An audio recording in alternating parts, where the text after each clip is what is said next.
In the circle, I'm your host, Raheen Aljamay. I'm your host, Raheen Aljamay. And what we're going to be talking about today is we're going to be talking about has our school system failed our children? Has our school system failed our children? We're waiting on a few people. We have quite a few guests that's going to come and join us this evening. And I want to get started by asking the question: do you think that our school system has failed our children? What do you think? There's a lot of things that's going on in the news today. There's a lot of things that's going on in the news today that suggest that the school system has failed our children. There's a lot of things that's going on. There's a lot of conversation that's being had out there, and it's talking in the direction of our school system that has failed our children here in America. And I want to know, what do you think? What do you think? Do you think that the school system has failed our children? Um, I wanted to start off not by giving my own personal opinion. Didn't want to give my own personal opinion in the beginning. Wanted to talk to a few people and find out how they felt or what they thought about the idea of our school system, and has it actually failed our system. So I'm going to hold off for a second, but I will tell you this: there are some things that has been going on. Especially, I'm broadcasting out of the Atlanta area, and you know that there's this big Atlanta scandal that's going on, dealing with the school system, dealing with the teachers, with the cheating scandal. Um, this is something that has been broadcast all over the world. Everybody is covering it. They have these teachers. They have a lot of these teachers actually in a situation. They're in a situation whereas there's a potential of them going to prison for a lot of years. Now that opens up a whole different avenue. That opens up a whole different ball of wax, if you will, because what is happening in that instance is, because of the fact that these teachers who have gone through school, gone to college, got their master's, some of them has gone on, got their doctorate. They've been very, very well educated, but they got caught up. They got caught up in a system, and in this system, they've some would say some would say that they've been trapped. Some people would say that these teachers has been trapped to the point whereas they had no choice. Whereas they had no choice because in the school system, if you don't get a certain grade, if you don't reach a certain what's the word I'm looking for here? If you don't obtain a certain level with your students, then you're cut off. A lot of funding is cut off. If your school don't reach a certain level that they think is acceptable, then your school is cut off. So I want to ask you this question: Do you think do you think that these teachers were placed in a situation where they had no choice? They had no choice other than to do what it is that they did in order to reach that level, to match the bar. Now, I'm not here to make any excuse for these teachers. Yes, what they did was wrong. What they did for the students and to the students was wrong. But does it merit them being incarcerated up to 20 years incarceration? Does what they did merit them going to jail for up to 20 years in prison? Hmm. Now, a lot of these individuals, all they know is the education system. They've come straight out of high school, gone to college, colleges, obtained their degrees in education because they love teaching. Hopefully, all of them because of the fact that they love teaching. They love being in a situation to teach our youth. They took on the responsibility they took on the responsibility to teach our youth. Are we treating them justly? Putting the fact aside, and this is something, this can be hard for a lot of you to do. A lot of people that's listening right now, it's gonna be hard for you to do. And you're gonna ask me, how can I say that? But let me say this here: putting that part to the side of them, I hate to say cheating, but them, well, let's keep it as it is. Them cheating on that part of the test, if allegedly cheating on that. Let me say that, allegedly cheating on that part of the test. These individuals has gone to school for many years. They've taught many students.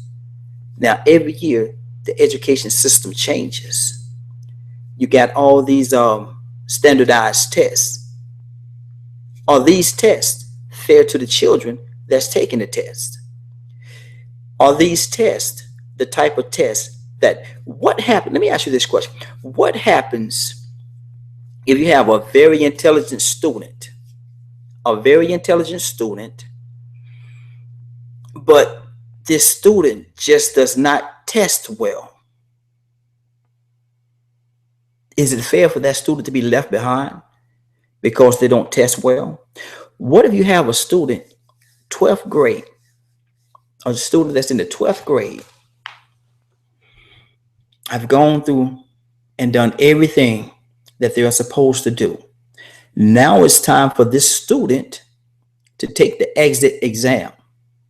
Now, what if this is one of the students that has made excellent grades, been an outstanding student, but for whatever reason, just does not test well? Is it fair for you to tell this child?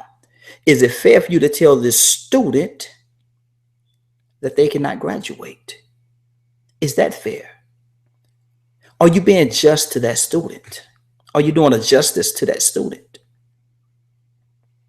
What do you think of that? I'd like to know. Because, there's some students that just does not test well. They're not good testers, if you will. So what happens to that student? Do they not deserve their high school diploma because they do not test well? What do you say to that? Now back to the teachers. Now these teachers has done everything that is required of them.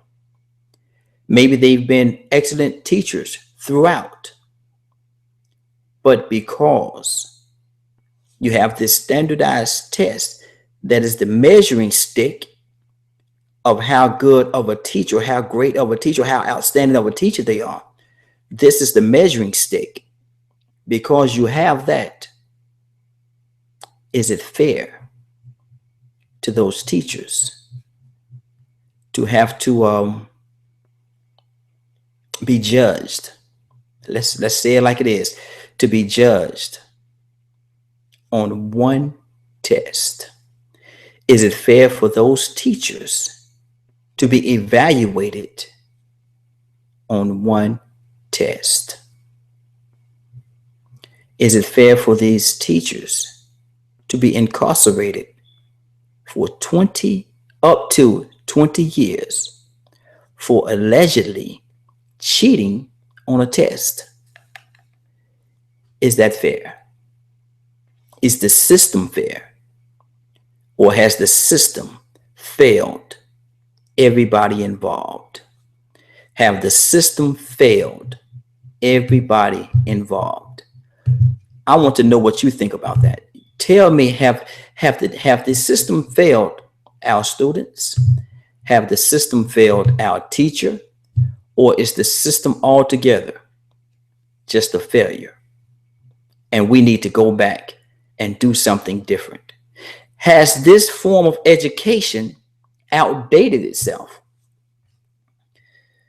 You have different walks in life. You have different students. Now, this is the age of technology. This is the technology age. And in the technology age, these kids learn differently than what we learned while we was in school. I graduated quite a few years ago. Now, what was used when I was in school, can you use that same system today? Is that the system that was in place during that time? Is that the same system that we need to have in place today? I have 4 daughters, and I looked at some of the way that they do math today. I guess you called it the new age math. I can't do it.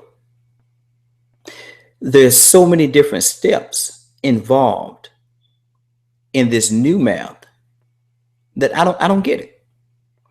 My daughters sit there, 2 of my daughters, they sit there and they try to explain, Daddy, you do it like this. Daddy, you do it like this. This is what you do, Daddy.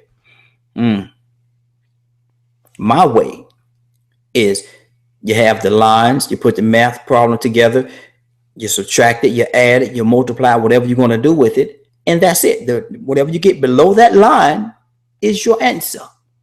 That's the way I was taught. Now they have these extra steps involved. They got all these columns. It was like, excuse my ignorance on this, but I don't know what they call it. There's a name for it, but I don't know what it is. I call it long.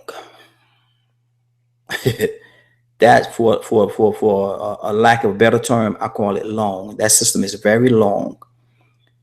I do not know and do not understand that system, but I do know the system that I used when I was coming through.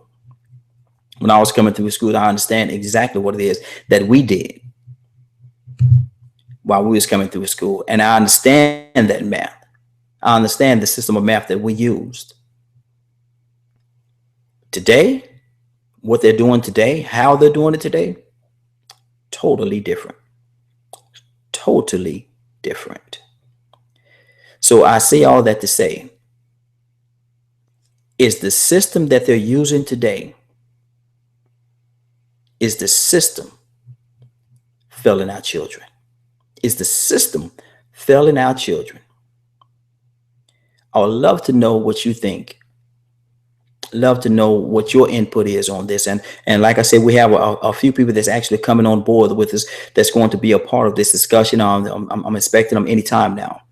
But if by chance they got tied up or whatever and they can't make it this particular time, we're going to keep this thing going. But I'm going to throw a couple of questions out there to you. And one of them I've asked you, and it is this: has our schools failed our children? Now, if you had to give the school system a grade, A, B, C, D, F for failing, what grade would you give this system today? How does this system today match up to the other systems of the world? Have we fallen so far behind that we used to be number one? There was a time where we were number one. What are we now? Where do we stand now? In the world, where is America in regards to the education system? We certainly aren't number one anymore. We are not number one. So what are we? Are we number 2? Number 3? 5, 10? What are we? And if we've fallen so far behind, what was the reason for that fall? I mean, we still have teachers. We still have students. We still have a system in place.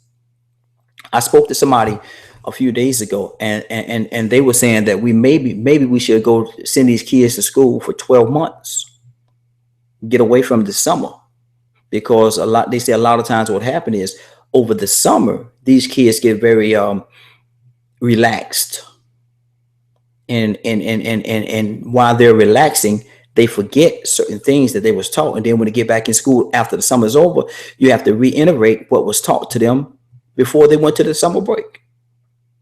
So their mindset was that you just keep the kids in school all year, 12 months a year.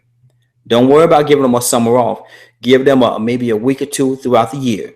give them a week or two here, a week or two there, and strategically place their weeks off instead of them having a whole summer. Just give them a couple of weeks off, a week here, a week there. Then when they come back, they will not have lost so much. Do you agree with that? Do you think that would further improve our ratings for our school system? Now, another thing that we have the public schools, and we have the private schools, and there's a huge difference in the public schools and the private schools. Why is that? Why is there such a gap between your public schools and your private schools? Is it the money? Is it the level of teachers?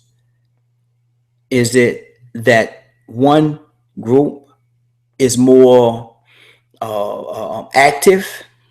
One group is a little more active in regards to their students in the school. I say that to say this. Is it because that the parents are paying for the private schools, so they're more active in the children's participation and what goes on in the children's lives in the private schools in comparison to the children that go to the public schools that don't pay anything? I was told a long time ago that the way you get somebody to appreciate something is to make them pay for it. Don't give it to them free. If you give it to them free, they're not going to appreciate it. So is that where the distance is, and the fact that one thing is having to be paid for and the other is given freely? That's something to think about. That's something to think about, because I'm gonna tell you something. If I were to come to you and give you a car, just give you a car, here, this yours. You may not appreciate that car. Excuse me. You may not appreciate that car.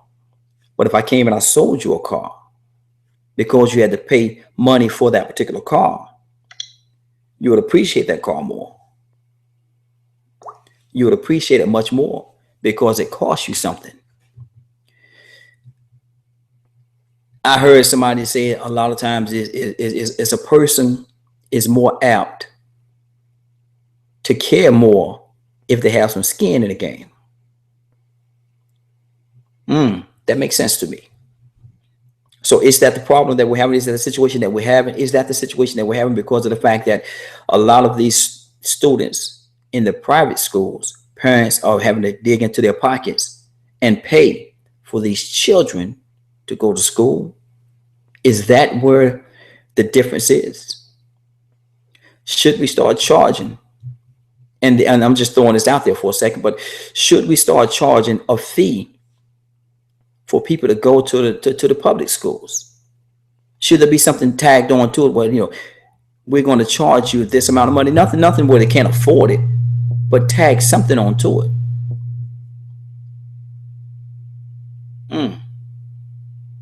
Now, if you was to start saying that you're going to do that, just imagine how much fuss you'll get. Excuse me.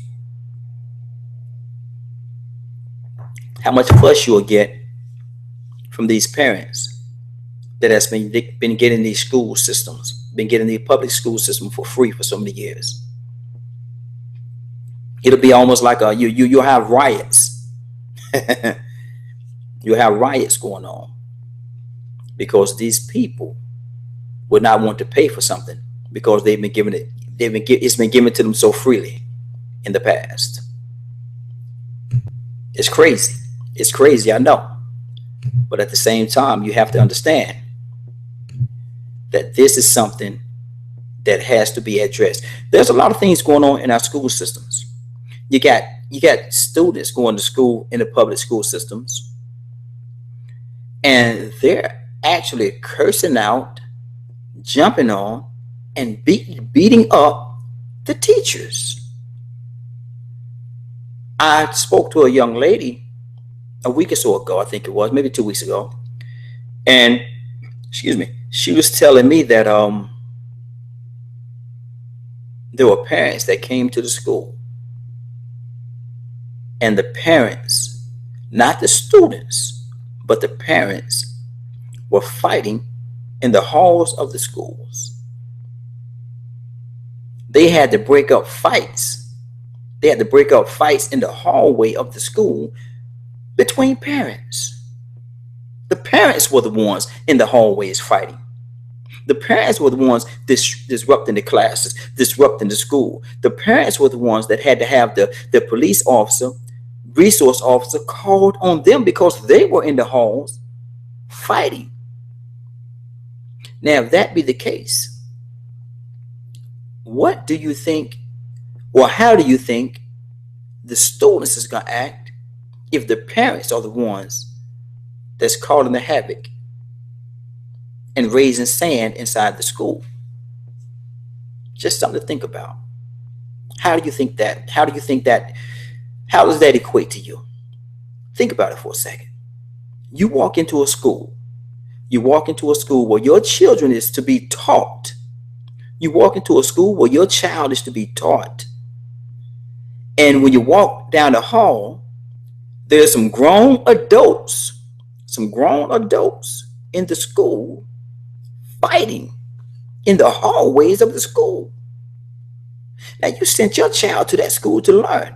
You sent your child to that school to get an education. And when you walk into the school building, what you see is parents, grown adults in the hallways of the school fighting. What would that do to you? What would that do to your mindset about this school that you have entrusted your child to? What would that do to you? How would you feel about that? Not a good feeling at all, is it? Not a good thought at all, is it? No. I think I would be so ready. And at that moment, I'll go grab my child, go to the office, sign my child out, and my child will be going to a different school the next day. Because I would do anything that I had to do to take my child out of that environment. Is that the answer? Maybe not. But at the same time, have our schools failed our children? Have our schools failed our children? Sad to say, terrible thought. But in some instances, I would really have to sit there and think real long and hard to come up with a reason to say or to think that the school systems has not failed our children. It would take me a long time of thinking, a lot of thinking, if you will, to come up with a reason to think that our school system has not failed our children. Sad place to be. Real sad place to be. But I'm going to tell you something. It is a taste of reality that we all will have to deal with. Now,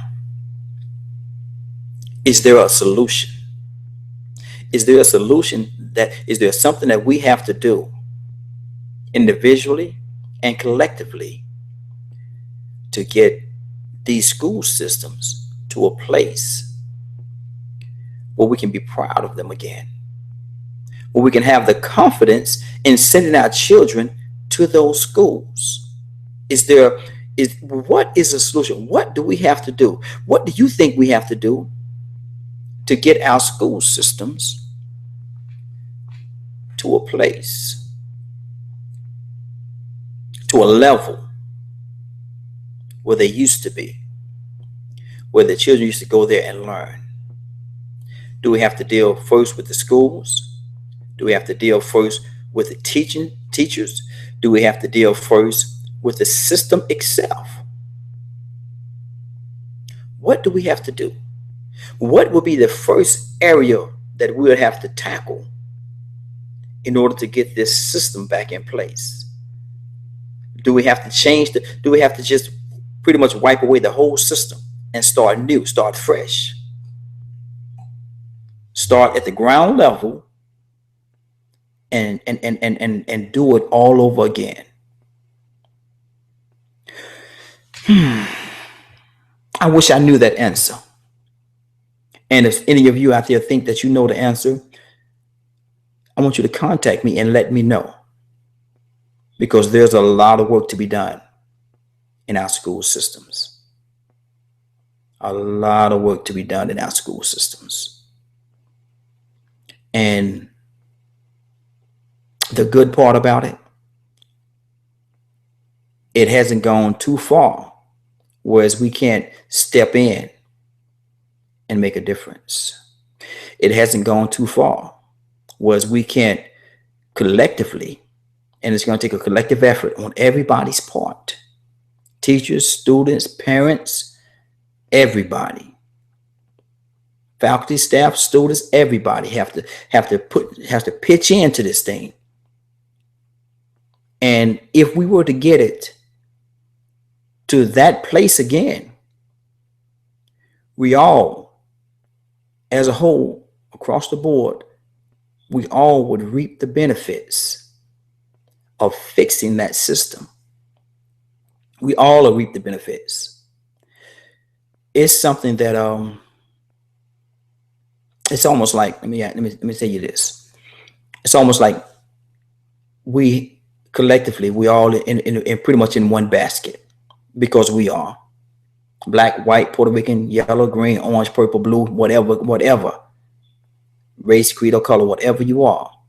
If we fix the system, we fix the system, fix the teachers, fix the students, what's going to happen is we all are going to benefit from that. And the reason why I say that, because your child, you right there, your child will learn, be a better person, be a better student, and be a better contributor to society as a whole. 4 things, maybe even 5. Let's stay with 4. 5, 4. Just being a little silly. But listen, but on a serious note, let's fix this thing. Let's join forces. All of us join forces. Have an open conversation, open discussion as to what we need to do. What we need to do to fix this system. Some of y'all out there, and it's a very sad place to be in, but some of y'all out there are saying that y'all don't care. Or why should I care? I care because it's going to make a difference in your life.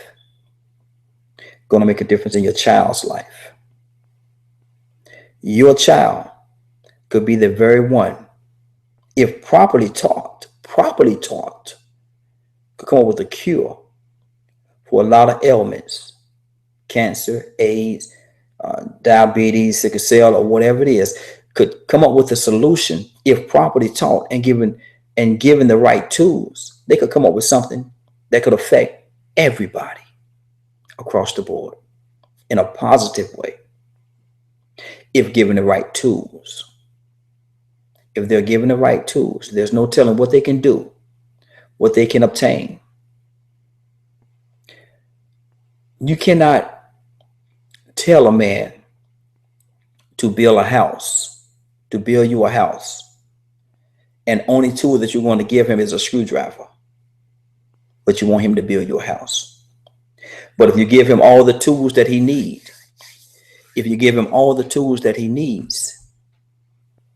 he'll be able to build you that house. Imagine how great it would be that he built you the house from the ground up, gave you the key. You turned the key, walked into the door of your brand new house, because he was equipped to do what it was that he was brought here to do, that he was called to do. You gave him the tools. Just think how powerful our children could be if we give them the tools that they need. If we give them the tools that they need to do the job right. We can't fail our children. We have to give them every opportunity in the world to succeed, to move forward. We have to give them every opportunity in the world. And that's every child. Every child. No child should ever be alienated from having a proper education. Because how many times have you voiced to somebody that education is the key? Now, if education is the key, let's educate our children the right way. Let's educate our children in a way that they can go out there and make that difference. We can start this thing today. We can start it today. And if you would take my hand, then take the hand of somebody else, and we build a chain of success, our children will be the one that will benefit from those links in the chains, linking together those links. Our children will benefit, but you will benefit too.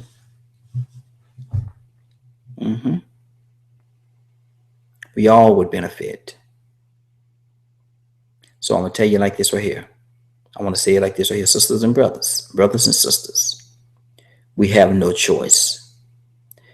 If there's some child in your life that you love, that you care about, be it your child, your son, daughter, sister, brother, nephew, niece, cousin, if there's anybody in your life that you care about, that's at the level, at a school age that you care about, look them in the eyes.